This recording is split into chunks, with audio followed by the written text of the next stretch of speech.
શ્રીમદ ભગવદ્ ગીતા અધ્યાય 8 અક્ષર બ્રહ્મયોગ અધ્યાય 8નો પરિચય। ભગવદ્ ગીતાનો 8મો અધ્યાય અક્ષર બ્રહ્મયોગ તરીકે ઓળખાય છે। આ અધ્યાય મૃત્યુ પછીના જીવન અને મોક્ષ પ્રાપ્તિ વિશે વિસ્તૃત ચર્ચા કરે છે। અહીં ભગવાન શ્રી કૃષ્ણ અર્જુનને જણાવે છે કે મૃત્યુ સમયે મનમાં શું વિચારો હોય છે તે મહત્વનું છે। મૃત્યુ પછાતનું જીવન આ અધ્યાયમાં મૃત્યુ પછાતના જીવન અને પુનર્જન્મ વિશે વિસ્તૃત ચર્ચા કરવામાં આવી છે। ભગવાનનું સ્મરણ ભગવાન કહે છે કે મૃત્યુ સમયે જે વસ્તુનું સ્મરણ કરવામાં આવે છે તેના આધારે આત્માનું ગંતવ્ય નક્કી થાય છે। અક્ષર બ્રહ્મ એટલે અવિનાશી બ્રહ્મ। આ અધ્યાયમાં અક્ષર બ્રહ્મને પ્રાપ્ત કરવાના માર્ગ વિશે સમજાવવામાં આવ્યું છે। મોક્ષ એટલે મુક્તિ।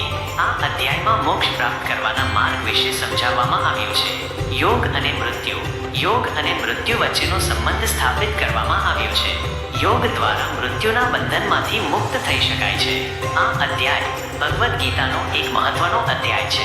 આ અધ્યાયમાં ભગવાન શ્રી કૃષ્ણ મૃત્યુ પછાતના જીવન અને મોક્ષ પ્રાપ્તિ વિશે સમજાવે છે। આ અધ્યાય આપણને જીવનના અંતિમ ક્ષણોમાં શું કરવું જોઈએ તે વિશે વિચારવા માટે પ્રેરે છે। શ્લોક 5 જે વસ્તુ પર મનુષ્ય મૃત્યુ સમયે ધ્યાન કેન્દ્રિત કરે છે તે જ વસ્તુમાં તે પુનર્જન્મ લે છે। શ્લોક 6 જે વ્યક્તિ આ જીવનમાં ભગવાનને ધ્યાનમાં રાખીને કર્મ કરે છે અને મૃત્યુ સમયે પણ ભગવાનનું સ્મરણ કરે છે તે ભગવાનને પ્રાપ્ત કરે છે।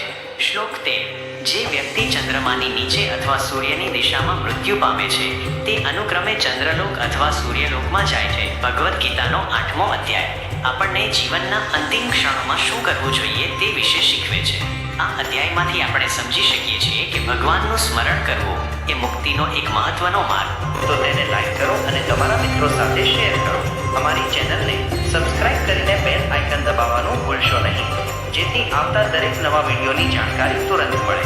તમારું મૂલ્યવાન પ્રતિસાદ નીચે કોમેન્ટ બોક્સમાં જરૂરથી આપો। આપના સમર્થન માટે આભાર।